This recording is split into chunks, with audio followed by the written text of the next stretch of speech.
Fansnya itu jauh banget sampai ada yang dari Milan, bro. Wow. M5. Karena di Ya, coba iya. ditanya. Siapa tahu bosnya Sonic juga. Siapa tahu nobar nanti. Juga. Malah beneran nomor di kantor ya. Iya. Wow, tapi ya tentunya di Filipina juga ramai tentunya full house untuk mendukung tim tuan rumah. Wah kacau sih. Tadi beberapa caster internasional seperti Wolf bilang, wah luar biasa crowd.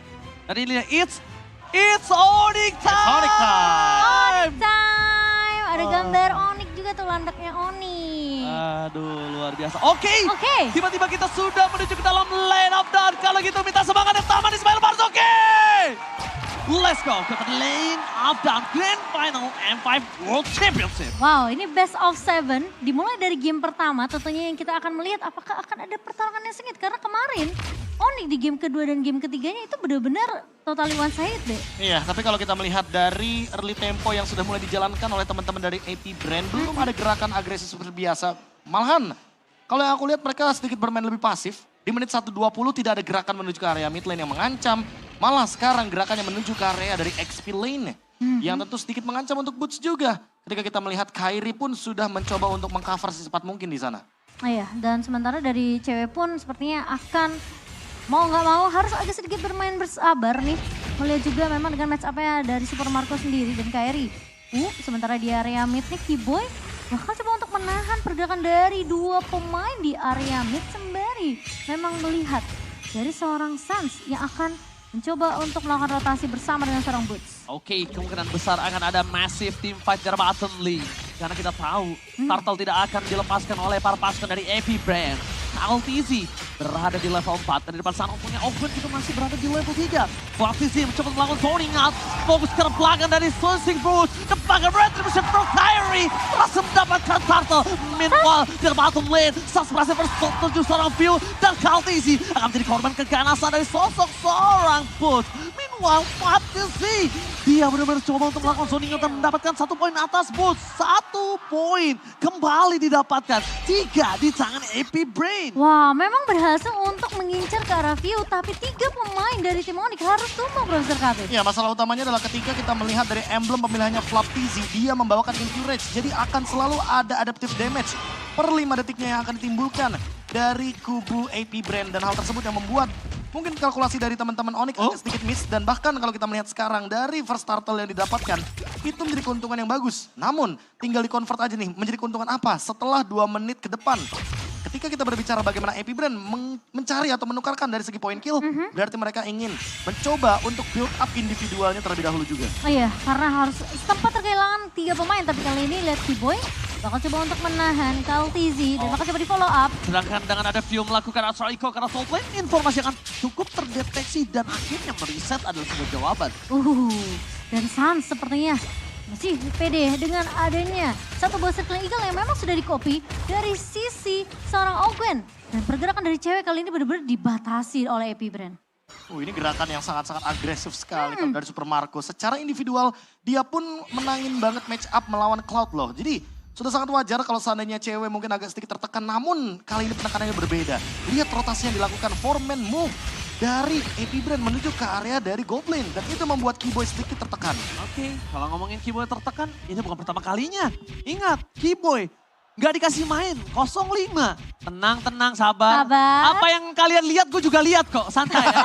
Santai Tenang Oke? teman-teman, tenang ya. Tepuk tangan dulu dong. Oke, santai, tenang. Tenang teman-teman, karena apapun yang kita lihat sekarang ya. Itu juga yang kalian lihat, tuh kan. Balik lagi. Balik lagi kan, oke kita menuju ke arah Turtle ya sekarang ya.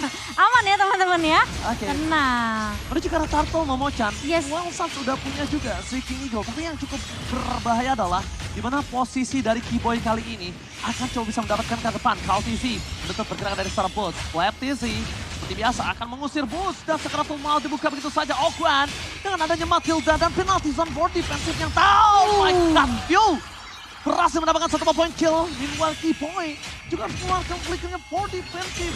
Keuntungan yang melimpah di tangan dari AP Brand. Iya, sepertinya dari Onyx akan coba untuk merelakan turtle yang kedua kembali lagi jatuh ke tangan dari AP Brand. Karena posisinya tadi benar-benar mereka fokus banget untuk memisahkan Boots ini supaya nggak keluar penalty zone untuk inisiasi. Dan sebenarnya dicari sama AP Brand ini adalah point kill. Sebenarnya mereka semuanya punya damage. ada Novaria, dan bahkan ada Tamus. Bahkan untuk mengganggu ke arah Keyboy aja, mereka tuh nggak mau kalau Keyboy ngelakuin inisiasi. Makanya flicker Keyboy ini bakal ditandain banget. Dan Keyboy harus save the flicker, karena itu satu-satunya pembuka. Sehingga nanti dari teman-teman AP Brand akan ter-outplay. Dan Suns masih dengan recall-recallnya, masih dengan santai. Karena ini masih early game. Bukan pertama kalinya Onyx berada di posisi seperti ini. Dan Suns, recall-recallnya ditunggu di seluruh penjuru Indonesia. Di seluruh dunia bahkan kayaknya ya. Kalau udah sampai ke babak dari MSR sendiri. Tapi ya menuju ke arah mid to the late game mungkin bisa jadi satu momen juga ya untuk tim Onyx sendiri. Karena mereka bawa Cloud, ingat, dan Suns juga membawakan Valentinanya. Nggak cuma itu, cuma ada satu Purify loh dari AP Brand. Yes, yang mungkin akan membuat mara bahaya akan tercipta. Oke, CHW coba melakukan decoy. Ternyata berhasil di sana Momochan. Tergocek begitu saja. Tergocek namun untung dari cewek tentunya masih bisa untuk setidaknya memainkan dari BMI-nya sehingga tidak akan ada yang terpick off juga di area atas. Sebentar akan lebih berfokus terlebih dahulu memberikan space ke arah cewek untuk farming. Ya ini bakal jadi sedikit hari yang panjang bagi Onyx. Karena nantinya cewek akan ditugaskan untuk bermain dengan metode 4-1 dan hal tersebut sedikit berbahaya tentunya. Karena untuk tim fight 4-nya kemungkinan besar Onyx-nya belum memiliki power yang cukup sampai dengan menit yang ke-15. Apalagi kalau kita melihat dari Super Marco yang dia langsung menuju ke arah Malefic Roar. Ini akan sedikit menghantam dari lini depan. Sehingga permainan front to back bisa dijalankan oleh teman-teman dari AP Brand. Oh Brand terperangkap di depan sana. Cuma yang sangat-sangat diperhatikan dari tadi Boots-nya Momochan. Iya makanya aku bilang Boots nih bener-bener kayak jadi inceran banget untuk di area early-nya.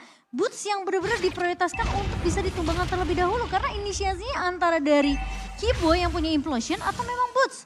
Dengan penalty zone-nya. Turtle yang ketiga sudah mulai dikuasai tentunya daerah rivernya oleh pemain-pemain dari AP Brand. Ya lagi-lagi Flappy menjadi garda terdepan dan lihat sekuat itu Tamus di early game. Sedangkan sekuat itu juga di mana para pasukan dari tim AP Brand mendobrak tim Onyx. Mereka men-zoning out. Lihat Flap CZ versus everybody. Kembali membuat game pertama ini deja vu. Wow benar, aku baru mau bahas ya. Ini persis banget tempo permainannya sama seperti di game pertama kemarin Onyx. Bertemu dengan AP Brand.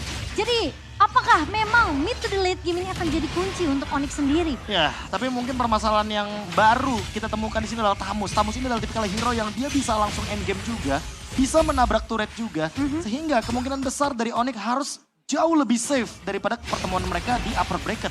Jadi mungkin menunggu momentumnya harus lebih sabar, jangan sampai termakan dengan bait yang diciptakan oleh satu Matilda atau bahkan satu Tamus.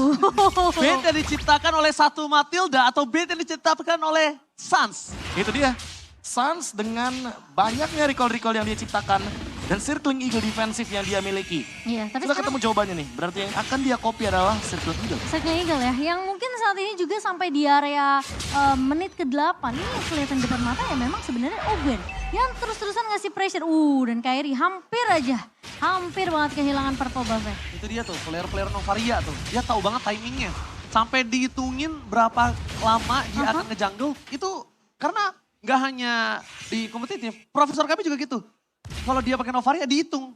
Jadi cepat untuk dapetin purple-nya. Ada rumusnya berapa detik gitu loh untuk selesai purple buff-nya. Dan itu yang mungkin diperhatikan sama View. Dan dari tadi engage-nya ke arah dari Kairi. Sehingga membuat secara level tentunya kali ini Kairi harus farming dan extra effort. Tapi lihat ada yang flanking diam-diam. Ada yang flanking dan sepertinya masih belum diketahui pergerakannya. Dan masalahnya dari posisi pemain-pemain Onyx memang mereka benar-benar berfokus banget untuk setidaknya nggak ke-drag lah sama tempo permainan dari AP Brand. Ngomong-ngomong permainan, ini permainan lagi dan lagi. Permainan tempo dari Onyx. Mereka tahu persis bahwa sebenarnya Kyle TZ dengan hero tank jungle-nya itu nggak secepat ketika dia menggunakan assassin. Makanya lihat levelnya. Kairi pun kali ini mencoba untuk mengimbangi sehingga di Lord pertama, Lord Dance kita akan melihat setidaknya Kyle TZ dengan Kairi yang perbedaan levelnya tidak begitu signifikan. Bukan hanya itu aja, tapi yang cukup berbahaya adalah satu hal di mana Suns akan menjadi target utama.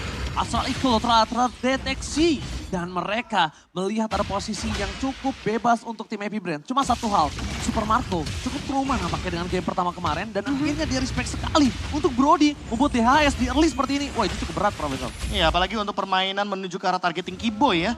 Namun lagi dan lagi belum ada yang mendeteksi Keyboy. Itu sekitar 2 menit mah udah tuh Keyboy di situ tuh diem dengan kesabarannya.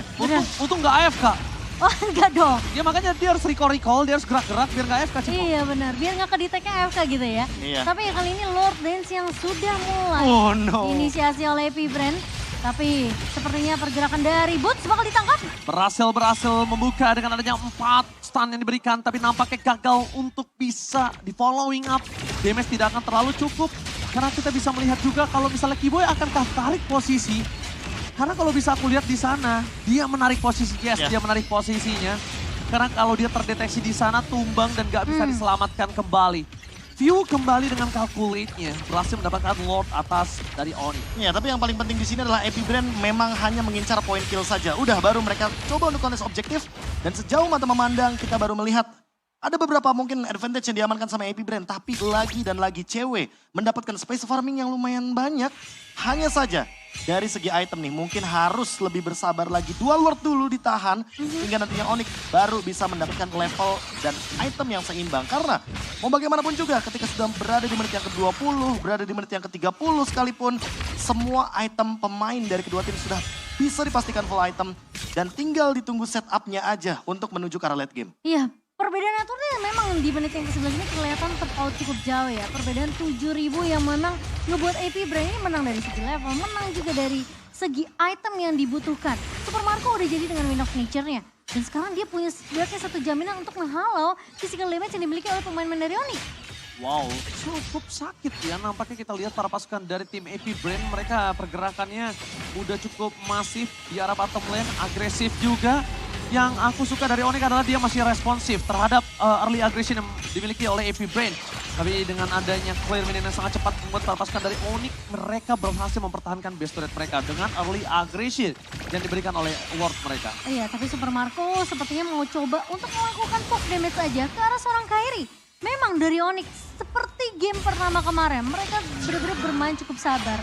Jangan sampai dengan 5 poin kill yang didapatkan sama AP Brand ini bertambah nanti dari setiap menitnya, Be. Ya, lagi-lagi kalau kita berbicara bagaimana pemilihan hero dari AP Brand yang bisa melakukan hit adalah Brody-nya saja terutama. Dengan range yang cukup jauh dan itu pun attack speed-nya nggak begitu tinggi. Makanya dia solusikan dengan menggunakan Demon Hunter Sword. Tapi kalau kita melihat tadi pemilihan dari Kairi, dia pun menuju ke arah dari Twilight Armor. Dia tahu kalau Super Marco dengan satu basic attack-nya ini akan menimbulkan sebuah efek damage yang begitu tinggi. Dan Sans, dia juga melakukan tindakan preventif. Dia tahu nih dia lagi lose condition, makanya dia menuju ke arah Winter Truncheon dan cewek sudah perlahan-lahan memiliki damage yang cukup untuk setidaknya menumbangkan Ogwen. Walaupun Ogwen dalam keadaan menggunakan Circling Eagle. Itu dia, ketika pilot dari Ogwen sedang melakukan penerbangan di sekitar cewek, ini akan menjadi keuntungan untuk dia. Kenapa? Stackingnya tetap jalan. Iya. Dan pasifnya tetap bisa dimainkan. Itu yang diuntungkan. Kenapa? Karena nanti semakin lama Ogwen di atas, dia bisa tumbang sendiri.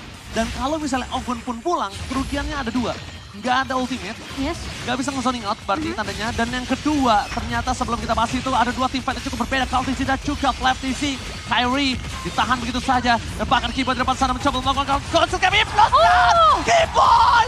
Blessing dan from cewek, damage masih belum cukup para pasukan dari tim Onyx. Mereka gagal untuk mendapatkan momentum dengan power of memory. With Truncheon dari Sans mencoba menghindari damage yang diberikan. Tapi lihat, Onyx dengan momentum dari Kiboy mereka gagal mendapatkan karena belum cukup untuk damage. Dengan adanya 9.000 gold difference, mereka tidak akan bisa untuk menumbangkan dengan instan. Wow, ternyata cewek masih butuh sedikit waktu lagi untuk memberikan damage. Tapi apakah oh my god, di base-nya terbuka dengan sangat bebas. Fokus dari Super Marco akan melihat apapun terjadi. Dan game pertama di tangan dari Epic Brand. Onyx berhasil dibungkam di game pertama dan Epic Brand. Mereka tidak mau mengulangi kesalahan yang sama.